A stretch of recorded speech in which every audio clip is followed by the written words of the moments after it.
चलिए जानते हैं आज की देश और दुनिया की सिलेक्टेड काम की और महत्वपूर्ण 50 बड़ी खबरों को सिर्फ 10 मिनट में। पर अभी तक आपने इस वीडियो को लाइक नहीं किया तो लाइक कर दीजिए। पीएम मोदी ने कॉमनवेल्थ 2022 से पहले खिलाड़ियों को दिया जीत का मंत्र, कहा पूरी ताकत से और बिना किसी टेंशन के खेलिए। मोदी सरकार शुरू करेगी हर घर तिरंगा अभियान, महापुरुषों के स्मारक भी साफ करवाएगी बीजेपी। केंद्र सरकार ने पेट्रोल, डीजल, जेट ईंधन और कच्चे तेल पर लगने वाले टैक्स में की भारी कटौती, जाने किसे होगा इससे फायदा। 21 जुलाई को सोनिया गांधी से ईडी की पूछताछ, विरोध प्रदर्शन की तैयारी में जुटी कांग्रेस। देश में 200 करोड़ वैक्सीनेशन का आंकड़ा पूरा होने पर प्रधानमंत्री नरेंद्र मोदी ने की टीकाकर्मियों की तारीफ, कहा न्यू इंडिया पर गर्व। कांग्रेस ने द्रौपदी मुर्मू और बीजेपी नेताओं के खिलाफ चुनाव आयोग ने की शिकायत, विधायकों को रिश्वत देने का लगाया आरोप। आरबीआई ने कहा देश में जल्द शुरू होगी डिजिटल करेंसी, थोक और खुदरा क्षेत्रों के लिए चरणबद्ध तरीके से हो रहा है काम। ऋषि सुनक जीते तो भारतवंशी राष्ट्राध्यक्ष वाला ब्रिटेन 11वां देश होगा, 6 देशों में अब भी संभाल रहे सत्ता। किसान मोर्चा ने सरकार की एमएसपी और अन्य मुद्दों पर बनी कमेटी से किया किनारा, कहा केंद्र ने अपने लोगों को दी जगह। पंजाब पुलिस ने अमृतसर में घिरे मूसेवाला को मारने वाले शूटर 5 घंटे की मुठभेड़ में 4 गैंगस्टर को किया ढेर। रानिल विक्रमसिंघे चुने गए श्रीलंका के नए राष्ट्रपति, 6 बार रह चुके हैं प्रधानमंत्री। सुप्रीम कोर्ट ने उद्धव सिंह गुट से मांगा हलफनामा, 1 अगस्त को होगी अगली सुनवाई। दुनिया के सबसे अमीर शख्स एलन मस्क को लगा बड़ा झटका, ट्विटर डील मामले में अक्टूबर में सुनवाई करेगा अमेरिकी कोर्ट। गैर जरूरी सामानों की आयात पर प्रतिबंध लगा सकती है केंद्र सरकार, विदेशी मुद्रा भंडार बचाने की कोशिश। महिला सांसद ने बाहुबली स्टाइल में उठाए सिलेंडर, बढ़ती महंगाई को लेकर केंद्र पर बरसी कांग्रेस। बांग्लादेश के प्रधानमंत्री शेख हसीना ने पश्चिम बंगाल की सीएम ममता बनर्जी को दिया न्योता, पदम ब्रिज देखने का दिया आमंत्रण। महाराष्ट्र में मंत्री बनवाने का झांसा देकर ठगी का प्रयास, 3 भाजपा विधायकों से मांगे 100 करोड़। भारत चीन के बीच विवादित क्षेत्र डोकलाम के नजदीक ड्रैगन ने बसाए गांव, सैटेलाइट तस्वीरों से हुआ खुलासा। लोकसभा में महंगाई पर जोरदार हंगामा, स्पीकर ओम बिरला बोले सदन चर्चा के लिए शून्यकाल में देंगे बोलने की इजाजत। उद्धव ठाकरे भाजपा के साथ गठबंधन के इच्छुक थे, पीएम मोदी से भी की चर्चा, राहुल सिवाले का दावा, संजय राउत ने बिगाड़ी बात। जीएसटी की दरों में बढ़ोतरी पर विपक्ष की मोर्चेबंदी, केंद्रीय मंत्री अनुराग ठाकुर ने पूछा काउंसिल की बैठक में क्यों नहीं किया विरोध। ओल्ड न्यूज के सह संस्थापक मोहम्मद जुबैर को यूपी में दर्ज 6 एफआईआर के मामले में सुप्रीम कोर्ट से मिली जमानत, सभी एफआईआर दिल्ली पुलिस को ट्रांसफर। भारत की नागरिकता छोड़कर किन देशों में बस रहे लोग, 48 भारतीयों ने पाकिस्तान को बनाया नया ठिकाना। देश के 9 राज्यों के 115 जिलों में बढ़ रहे कोरोना मामले, केंद्र ने की समीक्षा बैठक, राज्यों को दिए कई अहम निर्देश। केंद्रीय मंत्री स्मृति ईरानी का राहुल गांधी पर तीखा हमला, बोले कांग्रेस सांसद नहीं चाहते कि संसद में चर्चा हो। यूपी के सीएम योगी आदित्यनाथ को कमेटी जल्द सौंपेगी, स्वास्थ्य विभाग की जांच रिपोर्ट, तबादले में गड़बड़ियों पर कार्रवाई होना तय। विभागों में तबादलों पर मचे हंगामे के बीच सीएम योगी की मंत्रियों को सख्त नसीहत, का स्टाफ पर आंख मूंदकर ना करे भरोसा। उद्धव ठाकरे पर सीएम एकनाथ शिंदे का अंतिम प्रहार, शिवसेना पर पूर्ण अधिकार के लिए चुनाव आयोग को भेजा पत्र, बोले बहुमत हमारे साथ। भारत के 200 करोड़ वैक्सीनेशन पूरे होने पर बिल गेट्स ने पीएम मोदी को दी बधाई। राष्ट्रपति चुनाव के नतीजों से पहले द्रौपदी मुर्मू की बढ़ी मुश्किलें, कांग्रेस ने कानून के प्रावधानों के उल्लंघन की शिकायत दर्ज करवाई। नेपाल को दोस्ती के नाम पर दिया गया दगा, सीमा पर चीन के अवैध कब्जे के खिलाफ पड़ोसी देश में उठी आवाज। रानिल विक्रमसिंघे के श्रीलंका का राष्ट्रपति चुने जाने का विरोध तेज, कोलंबो में सड़क पर उतरे लोग।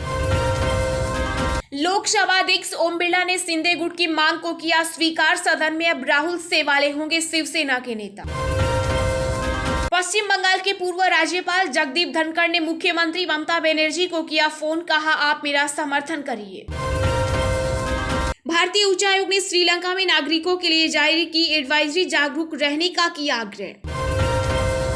भारत ने श्रीलंका के राष्ट्रपति चुनावों को प्रभावित करने के दावों को किया खारिज, कहा यह कल्पना की उपज। योगी सरकार में जल शक्ति राज्य मंत्री दिनेश खटीक ने वायरल लेटर में की इस्तीफे की पेशकश, कहा दलित होने के कारण मेरे आदेश पर नहीं होती कार्रवाई। दिल्ली हाई कोर्ट ने सीसीपीए के फैसले पर लगाई रोक, कहा सर्विस चार्ज नहीं देना तो घर पर मंगवा कर खाएं। ISSF वर्ल्ड कप में 15 मेडल जीतकर भारत बना नंबर 1। आखिरी दिन अनीश भानवाल सिद्ध ने जीता सिल्वर। IB की रिपोर्ट में खुलासा, आतंकवादियों की टारगेट लिस्ट में टॉप पर गिरिराज सिंह, फोन पर कई बार मिल चुकी धमकी। कच्चे तेल की अंतर्राष्ट्रीय दरों में गिरावट, सरकार ने ईंधन निर्यात कर में की अप्रत्याशित कटौती। संजय राउत की बड़ी मुश्किलें, मनी लॉन्ड्रिंग मामले में आज फिर ईडी के सामने होगी पेशी। MP नगर निकाय के चुनाव परिणाम से पूर्व सीएम कमलनाथ खुश, विधानसभा चुनाव से पहले आप और ओवैसी को लेकर कांग्रेस में बढ़ी बेचैनी। शिवसेना सांसद संजय राउत ने ईडी के सामने पेश होने से किया इनकार, कहा अभी संसद की कार्यवाही में लूंगा भाग। यूपी कैबिनेट में मचे बवाल पर अखिलेश यादव ने कसा तंज, कहा कभी कभी बुलडोजर उल्टा भी चलता है। विपक्ष के राष्ट्रपति उम्मीदवार यशवंत सिन्हा पर भारी पड़ा अंतरात्मा वाला बयान, एनसीपी विधायक ने द्रौपदी मुर्मू के पक्ष में किया मतदान। राजस्थान में बेटी पैदा होने से लेकर शादी तक की योजनाएं एक पोर्टल पर जुड़ेगी, आवेदन करने से मिलेगी मुक्ति, सीएम गहलोत ने किया ऐलान। गुजरात में मंदिर की तर्ज पर बनेगा सोमनाथ का नया रेलवे स्टेशन, फर्स्ट लुक आया सामने। दिल्ली में एमसीडी चुनाव समय पर करवाने की मांग पर सुप्रीम कोर्ट ने केंद्र और ईसी को जारी किया नोटिस, 4 हफ्ते में मांगा जवाब। देश में बीते 24 घंटों में कोरोना के 20,557 नए मामले आए सामने, 40 संक्रमितों की हुई मौत। महंगाई से मिली राहत, 1 महीने में 29% सस्ता हुआ टमाटर, प्याज का भाव भी गिरा। उत्तर प्रदेश के रेल यात्रियों के लिए अच्छी खबर, 25 जुलाई से पटरियों पर दौड़ेगी जनरल कोच वाली स्पेशल ट्रेन। कोरोना के बढ़ते मामलों को देखते हुए जम्मू में सार्वजनिक जगहों पर मास्क अनिवार्य। उत्तराखंड के घांगरिया में फटा बादल, हेमकुंड साहिब यात्रा रोकी गई, SDRF टीम पहुंची। बिहार में नीतीश कैबिनेट ने नो एजेंडे पर लगाई मुहर, डीजल अनुदान के लिए 29 करोड़ 95 लाख रुपए हुए स्वीकृत। SBI योनो ऐप से फाइल करे अपना ITR, मिनटों में निपट जाएगा टैक्स का बड़ा काम। हरियाणा झारखंड के बाद अब गुजरात में पुलिसकर्मी की कुचलकर हत्या, देश में बीते 24 घंटों में तीसरी वारदात। लखनऊ एयरपोर्ट पर 20 लाख से ज्यादा की कीमत के हथियार बनाने का सामान हुआ जब्त, खुफिया एजेंसियां जांच में जुटी। पर्यटन के क्षेत्र में देश में नंबर 1 बना राजस्थान, केरल और अंडमान निकोबार को छोड़ा पीछे। ईडी ने मुंबई पुलिस के पूर्व कमिश्नर संजय पांडे को राउज एवेन्यू कोर्ट में किया पेश। कॉमनवेल्थ गेम्स 2022 से पहले भारत को लगा बड़ा झटका, स्टार महिला sprinter S Dhanalakshmi dope test में फेल। महाराष्ट्र में बारिश के बीच स्वाइन फ्लू ने बढ़ाई टेंशन, मुंबई और कोल्हापुर में बढ़े मामले।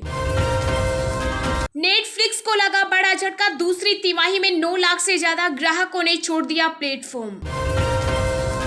ICC वनडे रैंकिंग में जसप्रीत बुमराह, विराट कोहली और रोहित शर्मा को हुआ नुकसान, हार्दिक पांड्या ने लगाई छलांग। चलिए अब जानते हैं जो आम आदमी के काम की और फायदेमंद खबरें हैं उनको विस्तार से। पर इससे पहले अभी तक आपने इस वीडियो को लाइक नहीं किया तो लाइक कर दीजिए। पीएम मोदी ने कॉमनवेल्थ 2022 से पहले खिलाड़ियों को दिया जीत का मंत्र, कहा पूरी ताकत और जी भर कर खेलिए। जी हां, प्रधानमंत्री नरेंद्र मोदी की यह खासियत रही है कि वह हर बड़े स्पोर्टिंग इवेंट से पहले खिलाड़ियों से बात करते हैं और उनका हौसला बढ़ाते हैं। इस बार भी उन्होंने कॉमनवेल्थ 2022 से पहले तमाम खिलाड़ियों और कोचों से बात की। उन्होंने वीडियो कॉन्फ्रेंसिंग के माध्यम से खिलाड़ियों से बात की। पीएम मोदी ने बातचीत के दौरान कहा कि अगले 15 दिन भारतीय खिलाड़ियों के लिए काफी शानदार है और उम्मीद उम्मीद है कि वह पूरे दमखम के साथ खेलेंगे। जानकारी के लिए आपको बता दें कि 28 जुलाई से कॉमनवेल्थ गेम्स की शुरुआत हो रही है और इसी दिन चेस ओलंपियाड भी शुरू हो रहा है। इस बार कॉमनवेल्थ गेम्स की बात करें तो भारत की तरफ से 217 एथलीट भाग लेंगे, जिसमें से 65 एथलीट ऐसे हैं जो पहली बार इस गेम्स में हिस्सा लेंगे। पीएम मोदी ने इन एथलीटों को खास तौर पर शुभकामनाएं दी है। पीएम मोदी ने अपने बातचीत की शुरुआत 3000 मीटर स्टीपलेज एथलीट अविनाश साबले से की है। उन्होंने अविनाश को आगामी कॉमनवेल्थ गेम्स के लिए शुभकामनाएं दी और उनसे कुछ सवाल भी किए। केंद्र सरकार ने पेट्रोल, डीजल, जेट ईंधन और कच्चे तेल पर लगने वाले टैक्स में की भारी कटौती, जाने किसे होगा इससे फायदा। जी हां, ग्लोबल मार्केट में क्रूड ऑयल की कीमतों में नरमी को देखते हुए केंद्र सरकार ने 3 सप्ताह पहले निर्यात पर लगाए भारी भरकम टैक्स को वापस ले लिया है। सरकार ने डीजल और हवाई ईंधन पर लगाए गए टैक्स में कटौती की है, जबकि पेट्रोल पर लगे पूरे टैक्स को ही खत्म कर दिया गया। अधिसूचना के अनुसार पेट्रोल के निर्यात पर 6 रुपए प्रति लीटर कर में कमी की गई है। वहीं जेट ईंधन को भी 6 रुपए प्रति लीटर से घटाकर 4 रुपए प्रति लीटर कर दिया गया है। डीजल पर कर को 13 रुपए प्रति लीटर से घटाकर 11 रुपए प्रति लीटर किया गया है। इसके अलावा केंद्र सरकार ने घरेलू क्रूड के निर्यात पर टैक्स को 27% घटाकर 17,000 रुपए प्रति टन कर दिया गया है। यह टैक्स घरेलू क्रूड को निर्यात से रोके जाने के लिए लगाया गया था, ताकि भारतीय बाजार में ईंधन की आपूर्ति को बेहतर किया जा सके। सरकार के ताजा फैसले से पेट्रोल, डीजल जैसे रिफाइंड ईंधन का निर्यात करने वाली कंपनियों को काफी फायदा होगा। इसमें सरकारी तेल कंपनियों के साथ निजी क्षेत्र की रिलायंस इंडस्ट्रीज भी शामिल है।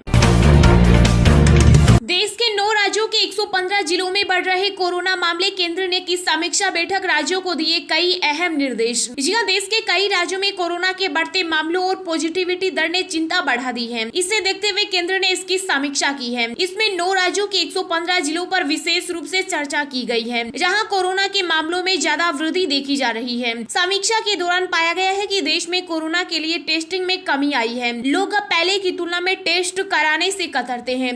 वहीं कोरोना वैक्सीन की डोज लेने में भी अब उत्साह कम हुआ है।